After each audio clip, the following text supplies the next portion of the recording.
Si la justice est malade, c'est donc à tous les corps, ça veut dire tous les maillots, y compris le ministre de la Justice, garde des Sceaux. C'est la réaction du syndicat des magistrats qui a réagi face à la sortie médiatique du ministre Constant Moutamba. Vous l'avez suivi dans ses briefings avec le porte-parole du gouvernement, Patrick Muyaya, Constant Moutamba, lui aujourd'hui qui est qualifié comme l'un des meilleurs ministres de ce gouvernement, Judith Toulouka, César, sa manière de faire les choses aujourd'hui.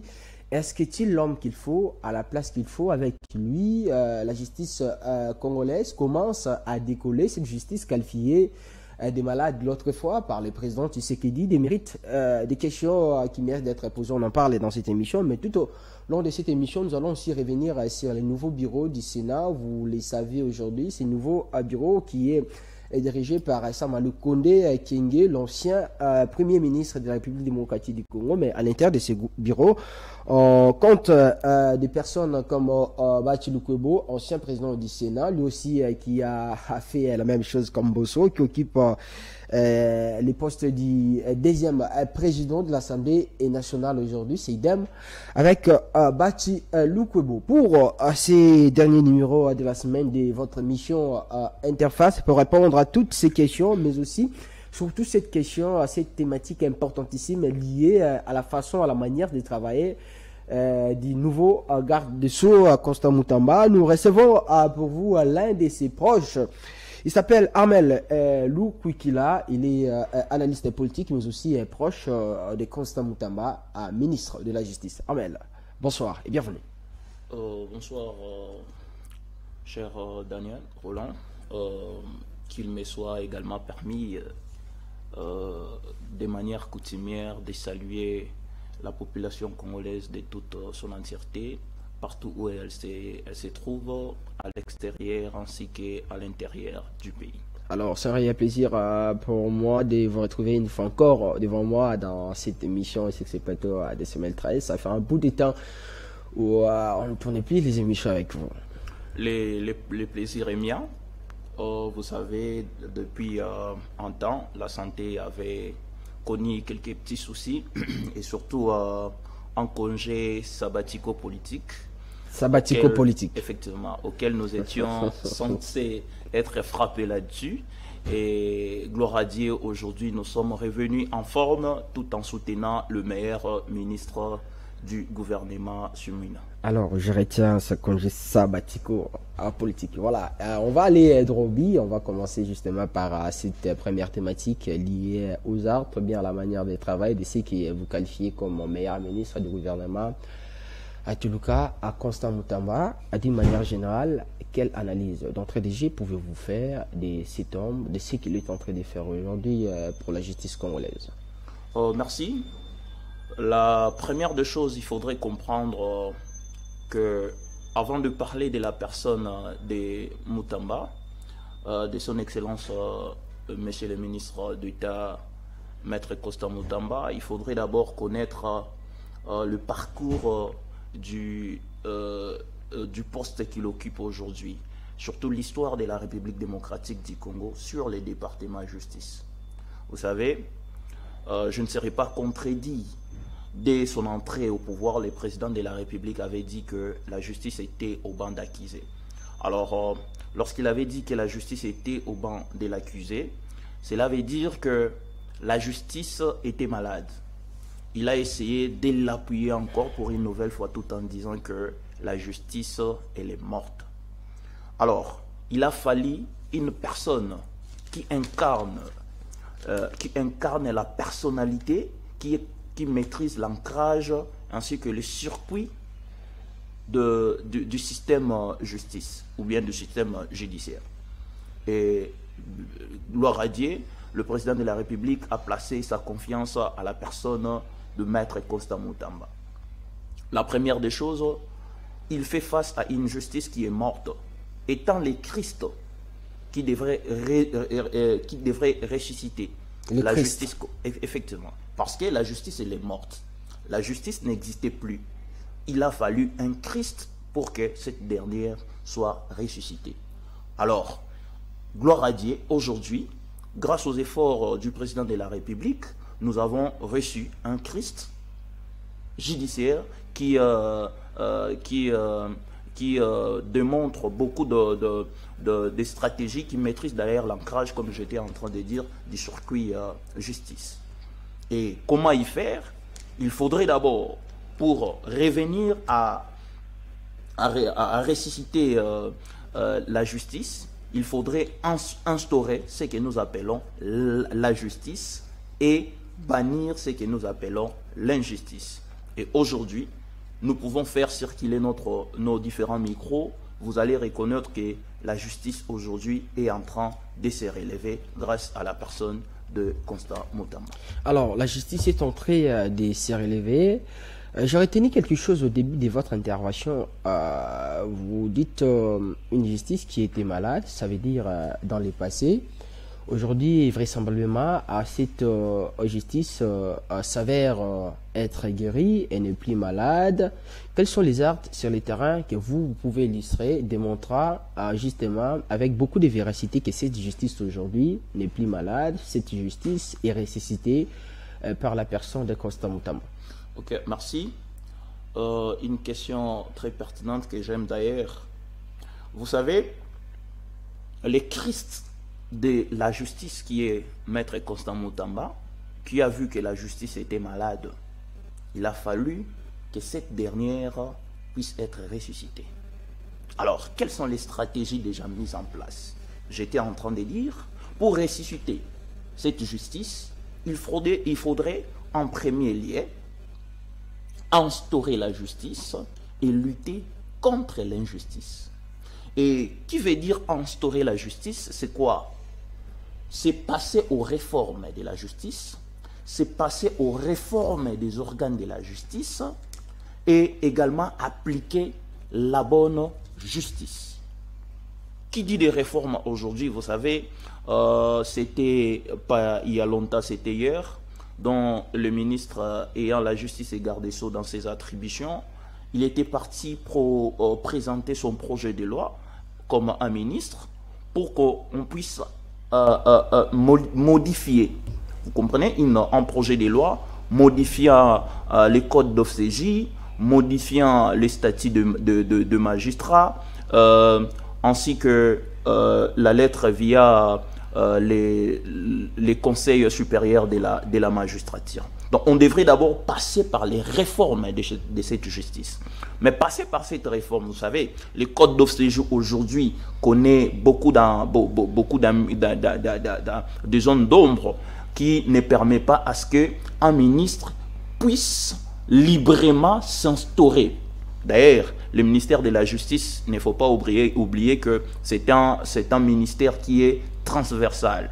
Donc, l'indépendance totale de la justice face au ministre de la Justice ne lui donne pas droit à beaucoup exercer sa mainmise sur une bonne justice qui est dans sa charge comme étant le bon fonctionnement de cet organe. D'où il fallait mettre la réforme au niveau des lois. Et aujourd'hui, d'ailleurs, je pense que l'Assemblée nationale va analyser ces projets de loi et on va essayer d'instaurer ce qui sera de bon droit et de bonne justice. Mais également, il faut lutter contre l'injustice. Pour lutter contre l'injustice, aujourd'hui, vous voyez les démarches que monsieur le ministre d'État, ministre de Justice et garde des Sceaux, il est en train de faire. Il descend dans les différentes prisons, enfin, de lutter contre tout jugement unique d'abord et lutter également contre toute arrestation arbitraire. Ça, c'est l'instauration, c'est la lutte contre l'injustice et faire revenir aux personnes peut-être qui ont été déguerpies de manière illégale, les faire revenir dans leurs droits.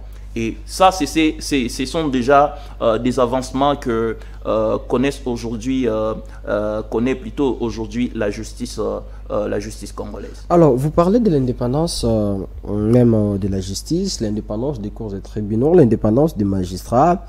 Mais la manière de faire du ministre Moutamba, ça donne l'impression comme s'il est en train de mettre la pression aux magistrats. Vous avez même parlé de ne pas beaucoup exercer sa mainmise sur la justice congolaise.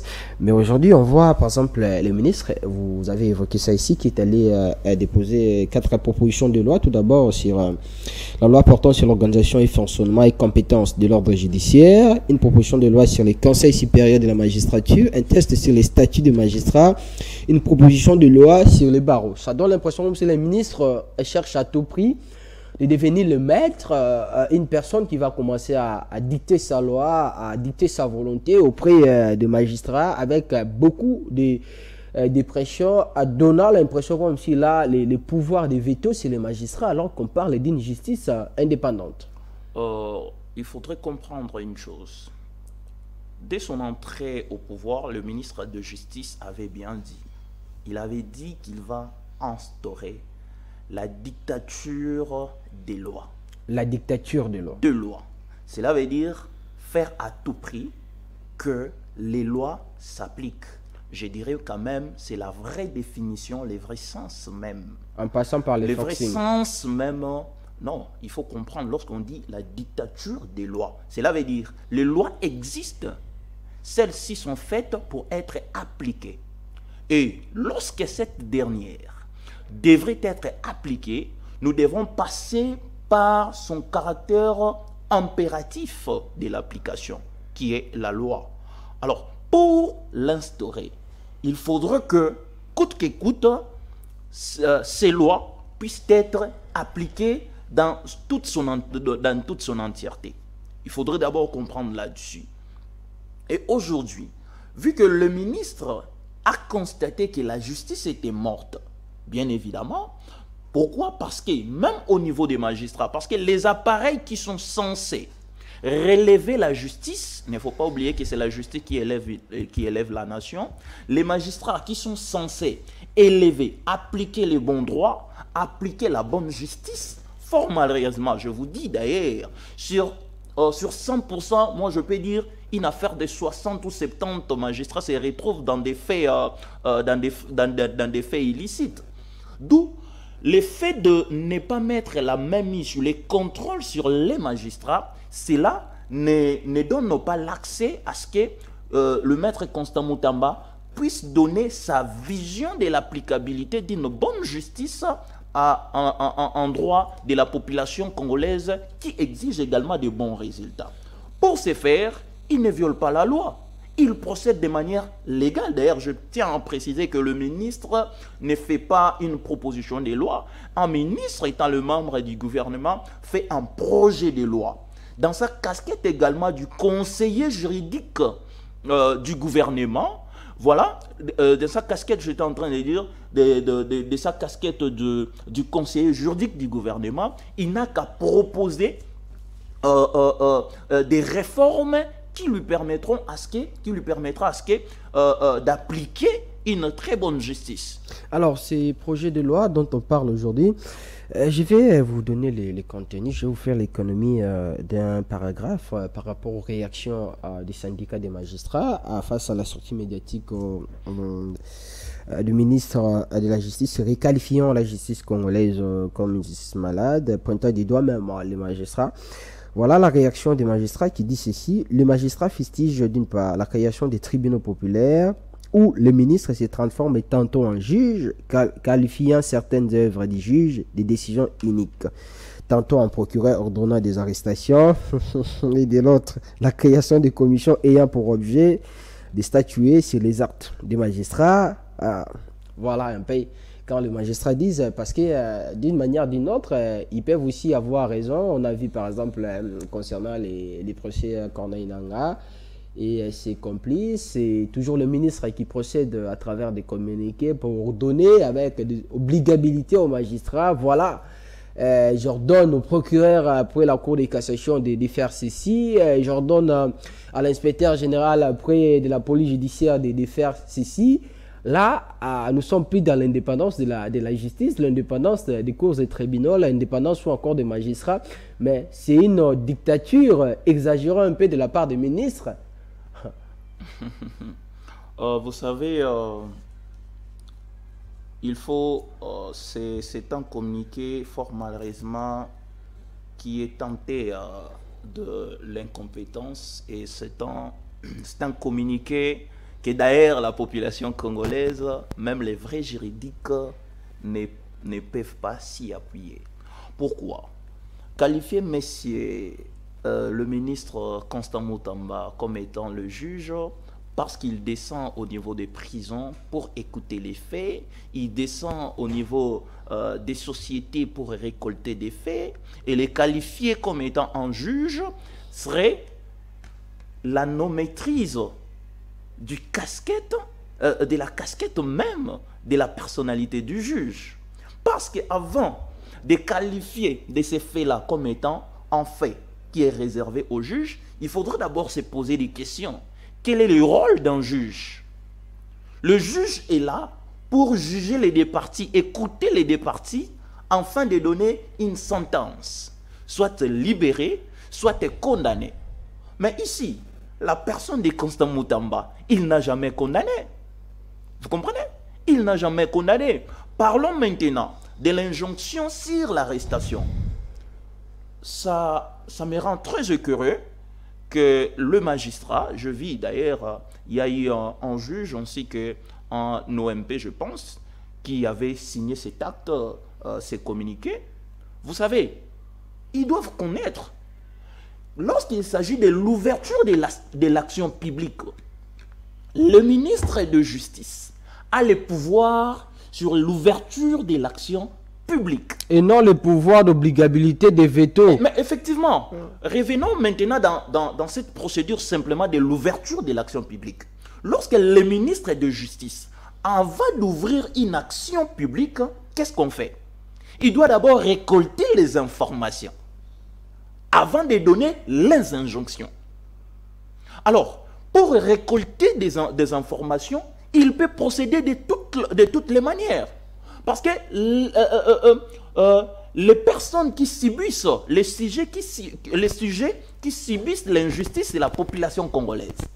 Alors, il faudrait écouter. Il faudrait écouter les personnes, soit les destinataires de la bonne application des lois, qui reste la population. Et c'est ce que fait aujourd'hui le ministre Constant Mutamba. Il faudrait écouter afin de maîtriser d'abord les soucis de la population et proposer de bonnes stratégies qui pourraient relever la justice qui est déjà morte. Vous comprenez? Et aujourd'hui, lorsqu'on dit que les justices ordonnent des arrestations, mais c'est encore trébucher sur la procédure de la justice. Voilà pourquoi je suis en train de dire même le code d'OFCJ mérite une modification. Et je salue la décision, la décision du ministre Maître Constant Mutamba sur la réforme du code de l'OFCJ. Parce que même un individu, lorsqu'il s'agit d'une flagrance, même vous, messieurs Roland, vous méritez de faire arrêter une personne. Ce n'est pas que Maître Constant Mutamba a arrêté, mais il a fait arrêter. C'est un pouvoir qui est reconnu à tous, à tout Congolais, comme moi, tel que je suis là. En cas de flagrance, je dois saisir, voire même arrêter à cet instant-là, mais qui sera soumis bien évidemment au principe de conduite immédiate devant le juge ou devant l'autorité compétente. Et c'est ce que le ministre d'État, ministre de Justice et Garde des Sceaux, Maître Constant Mutamba avait fait. Le cas de Pelé Mongo par exemple, il est venu corrompre les ministres de la Justice. Vu que c'est un fait qui est flagrant, qu'est-ce que ça mérite? Ça mérite à ce qu'il y ait une procédure également qui serait applicable de manière flagrante. Donc, moi je dirais encore qu'une fois de plus, en voyant ce genre de communiqués, ça pousserait encore le ministre de Justice à mieux verrouiller de manière avec rigueur et de mieux regarder avec à la loupe la justice congolaise qui semble être malade. Est-ce que le ministre de la Justice aujourd'hui attaque les vrais problèmes? Parce qu'il est presque dans tout, comme on l'a bien souligné, cette correspondance des magistrats, il est presque dans tout. Mais les vrais problèmes certainement liés à la prise en charge des magistrats aujourd'hui, ça pose problème. Même si on parle, on qualifie les magistrats aujourd'hui comme de corrompus, mais l'État congolais paye ses magistrats combien? Ce sont des parents, ils ont beaucoup. Même la sécurité aujourd'hui pose problème, que ce soit les réformes, que ce soit tout ce que le ministre est en train de faire. Si c'est vrai problème lié à la prise en charge des magistrats à ne pas aborder, on restera dans le statu quo. Il faut déjà comprendre que le magistrat, tout magistrat, étant un fonctionnaire public pour être payé dépend du ministre de Finances et ministre également de fonction publique. Mais les réformes peuvent venir du ministère de la Justice, même les montants aujourd'hui qu'on paie les magistrats, ça c'est le principe. D'ailleurs, la bonté de la justice réside au niveau des exceptions. Le principe, le ministre de Justice n'est pas là pour payer les agents. Il faut déjà comprendre, ça c'est le principe. Mais par exception, il peut proposer des réformes tout en faisant valoir à certains, je dirais, à certains magistrats, certains droits. Ça, c'est reconnu. Mais il faudrait commencer quelque part. Est-ce que c'est d'abord l'instauration de la justice qui est de primauté, ou bien c'est juste l'appareil que nous devons revoir? Mon frère, condamner un innocent aujourd'hui est plus fort, en tout cas je dirais encore plus fort. Vous savez qu'on peut vous condamner tel que vous êtes là, on peut vous condamner à une peine de mort dont les dossiers vous ne connaissez ni les tenants ni l'aboutissant. Moi je pense que l'urgence c'est d'abord instaurer ce que nous appelons l'état de droit, que le maître Constant Mutamba il est en train de dire que c'est l'instauration de la dictature des lois. Et c'est ce qui est très essentiel actuellement. Est-ce que Mutamba n'est pas dans le populisme et impressionnisme exagéré? Je ne sais pas qu'est-ce que vous appelez du populisme. Moi, je dirais, si le populisme sert à arrêter, soit à faire arrêter le corrupteur, alors moi, j'appuie le populisme.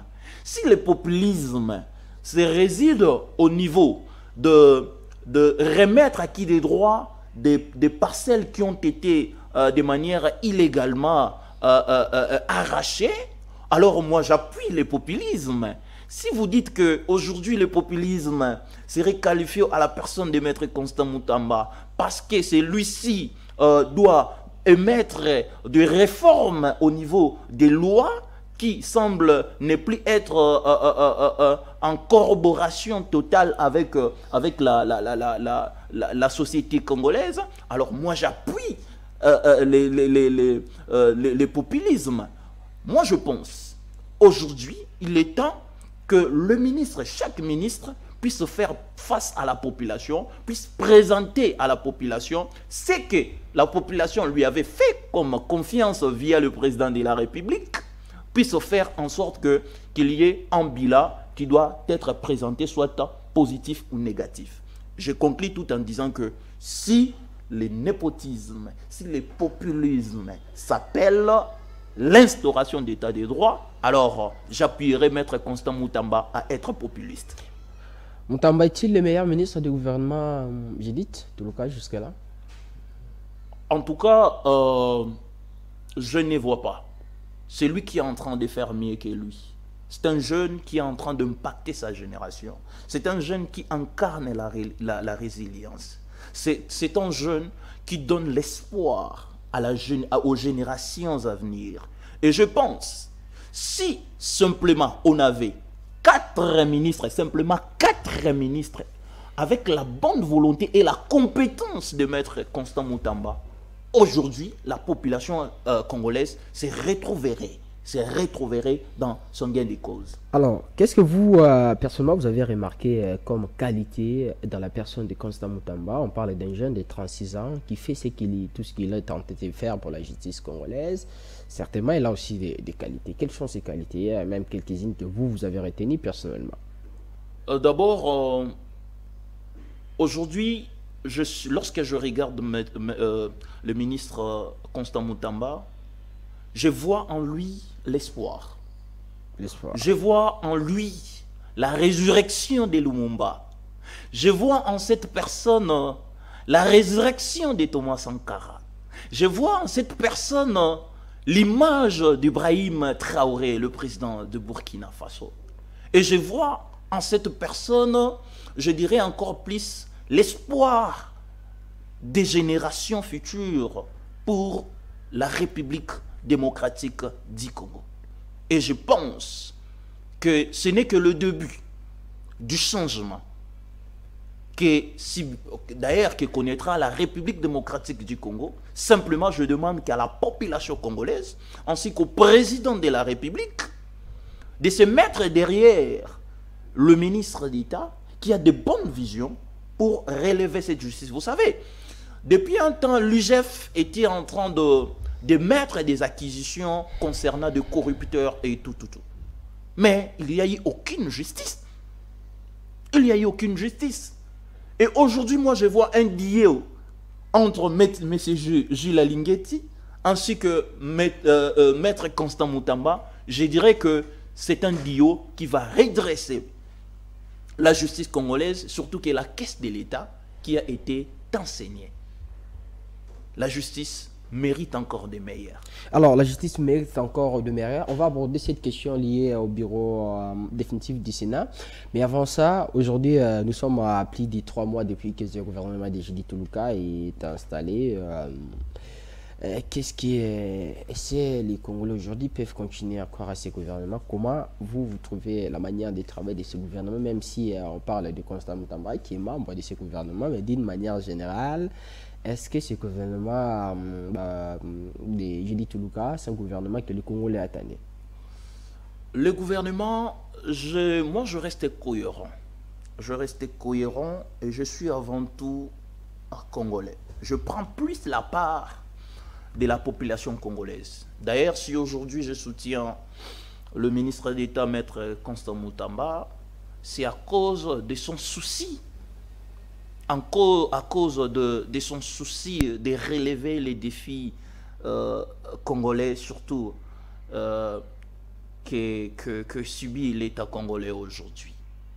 Alors, si on devrait parler du bilan, ma cohérence voudrait dire que si on avait 4 ministres aujourd'hui, en tout cas si on avait 4 ministres qui pouvaient faire mieux, la République démocratique du Congo devrait se décoller. On n'a pas 4 moi j'ai ministres. dit en tout cas, c'est une façon pour moi de dire les ministres doivent mouiller leur maillot. Les ministres doivent mouiller leur maillot. Jusqu'aujourd'hui, l'économie de la République démocratique du Congo n'est pas stable. Jusqu'aujourd'hui, les caisses de l'État persistent sur les saignements. Jusqu'aujourd'hui, l'avancement, l'espoir de la jeunesse est sanglotante. Vous comprenez? Est sanglotant, pardon. Alors, quels sont les vrais défis que le ministre devrait mettre en place pour relever? Mais c'est clair que chaque ministre dans son secteur essaie d'amplifier les choses, présenter des stratégies aujourd'hui. Voilà pourquoi est-ce que le ministre Constant Mutamba, il est en train de dominer, surdominer même un certain ministre. Je loue à Passa, par exemple, le ministre ayant la fonction publique dans ses attributions, les ministres Eliaou, qui continuent à faire des efforts. Nous saluons. Je salue également un peu d'efforts que je suis en train de voir avec notre ministre des Finances. Mais que font les autres dans leurs départements? Aujourd'hui, on n'a pas l'insécurité qui est en train de s'instaurer, de simplifier. Au niveau d'ailleurs, les histoires avec des kidnappings aujourd'hui se reprennent. Vous comprenez? quelles sont les stratégies que le ministre de l'Intérieur est en train de proposer. Vous comprenez? La République démocratique du Congo aujourd'hui, il est toujours en train d'être agressé. Quelles sont les propositions du ministre ayant l'Intérieur dans ses attributions? Nous avons vu le ministère de la Justice, par exemple, il a fait ce qui était de son droit. Il a fait condamner, mais c'est Chavani, c'est quand même parmi les ministres du gouvernement Toulouka qui sont en train d'essayer quand même de sortir la tête de l'eau, de travailler par rapport à d'autres ministres. En tout cas, moi je dirais, en fait, je ne vois que par mes oreilles. Vous comprenez? Donc c'est ça le problème. Soit, je peux dire encore, je n'écoute que par mes yeux. Moi, je n'écoute que par mes yeux. S'il y a des actions, mais quelles sont ces actions? S'il y a des réformes, quelles sont ces réformes? En tout cas, moi, je ne suis pas informé concernant certains ministres. Ce que je suis en train de dire, c'est de les motiver à mieux travailler pour l'intérêt de la population, surtout que nous avons un président de la République qui a la bonne foi afin que les choses aillent mieux. Est-ce qu'il faut continuer à les accorder les bénéfices du doute? Moi, je reste congolais. Ils ont commencé à travailler dès l'entrée du jet. Ils ont commencé à travailler dès qu'il y a eu remise et reprise. Donc, il n'y a pas de justification, il n'y a pas de planning. La population attend deux résultats et non pas des promesses. Donc, ça va continuer avec des théories. On a vu, par exemple, celui de l'économie qui était sur la RTNC dans ses briefings, qui a essayé de nous expliquer beaucoup de choses. Le professeur Daniel Nkoko Samba. Mais on doit continuer avec des théories alors que c'est un moment pour la pratique. Certainement. Alors, on va aborder cette question liée au nouveau bureau du Sénat. Certainement, ça a pris beaucoup de temps, mais aujourd'hui, c'est une réalité. Samalou Kondé, ancien Premier ministre, aujourd'hui, qui remplace Modeste Mbayati au poste du président de la Chambre haute du Parlement. D'abord, on va commencer par faire l'analyse concernant les choix de la personne de Samalou Kondé, ancien ministre de la RDC. Il a fait ce qu'il a fait. On l'a reproché, ce qu'on l'a reproché. Cette transition du Premier ministre au président du Sénat, est-ce que c'est un choix judiciaire de la part de l'Union sacrée, de la part du président de la République? Parce qu'on dit que Samalou Kondé, c'est un choix du président lui-même. Merci beaucoup. Vous savez, pour bien analyser cette question, moi je dirais, il faudrait d'abord juger une personne, je dirais même, j'irai quand même loin, pour parler de la personnalité. Nous devrons le juger sur base de deux principes, dont le premier sur base de bilan et deuxième sur base des répétitions. Le bilan de Sama comme Premier ministre, ok. Le bilan de M. Samalou Kondé comme étant le Premier ministre, il faudrait d'abord comprendre que moi je dirais M. Samalou Kondé sur le plan bilan, je ne change pas de langage. Il n'a pas su à relever les vrais défis. Je parle encore des vrais défis de la population congolaise. Pourquoi? Parce qu'il ne faut pas oublier que l'article 91 de la Constitution lui donne les pouvoirs, le plein pouvoir au gouvernement. Entre autres, de définir la politique du régime.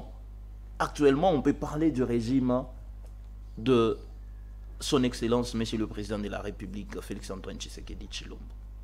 Le maître de la définition de la politique, je dirais le gouvernement qui est chapeauté par le Premier ministre, qui est le chef du gouvernement.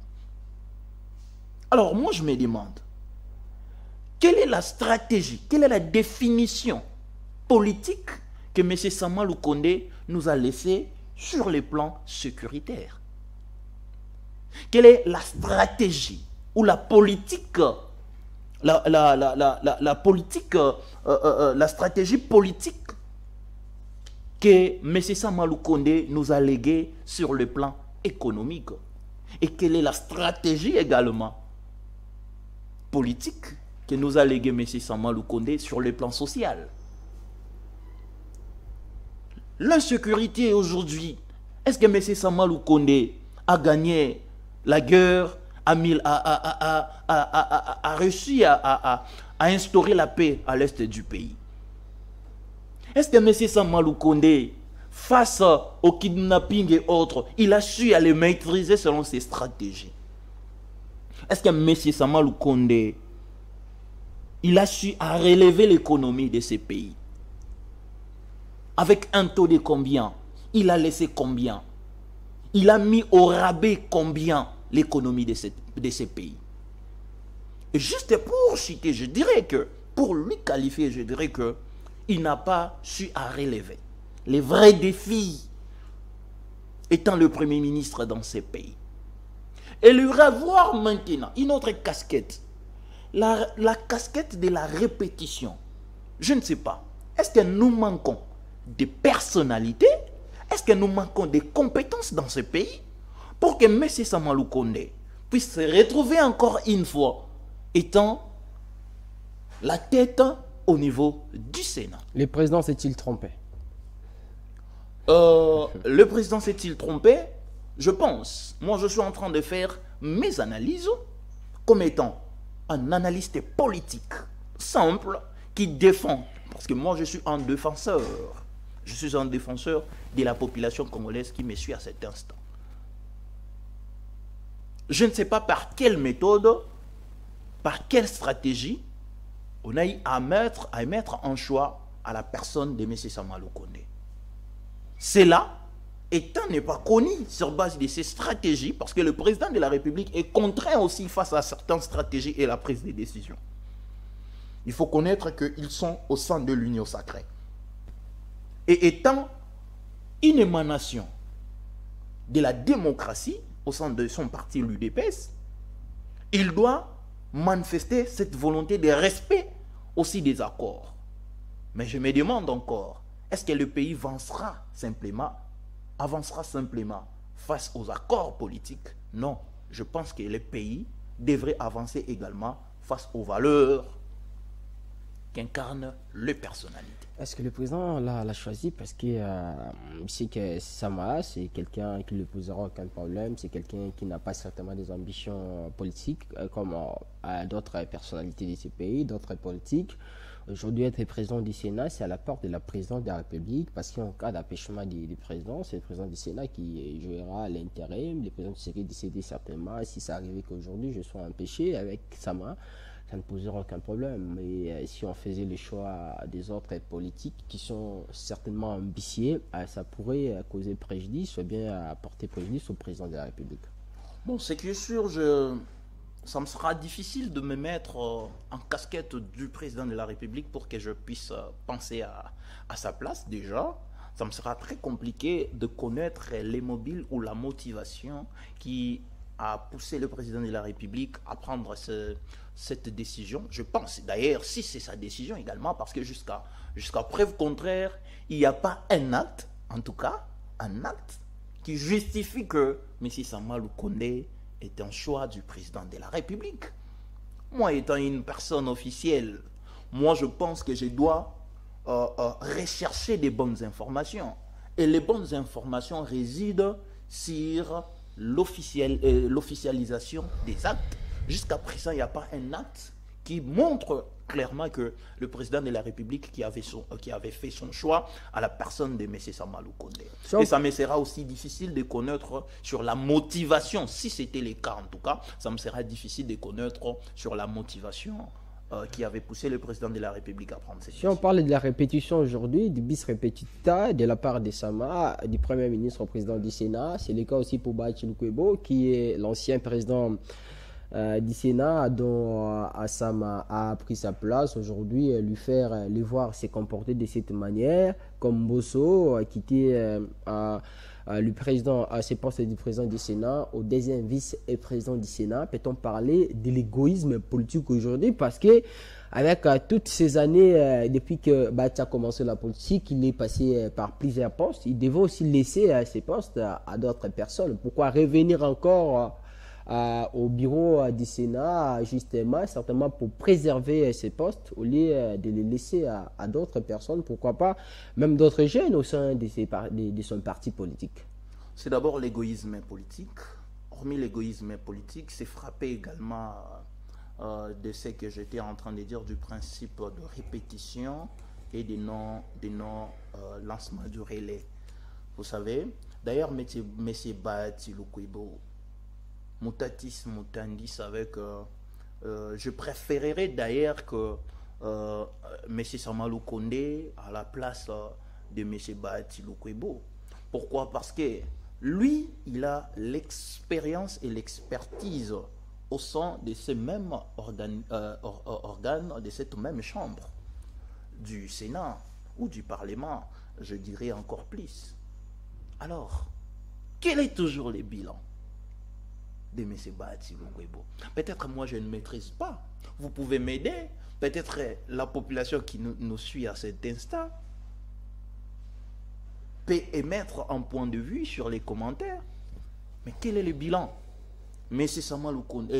Bahati Lukwebo étant en tête du Sénat, moi je n'ai vu qu'il a eu à peser de tout son poids pour faire engager le membre de sa famille dans des différentes entreprises. Moi, je vis M. Samalou Kondé faire engager les siens, le membre de son parti politique, les communicateurs et autres.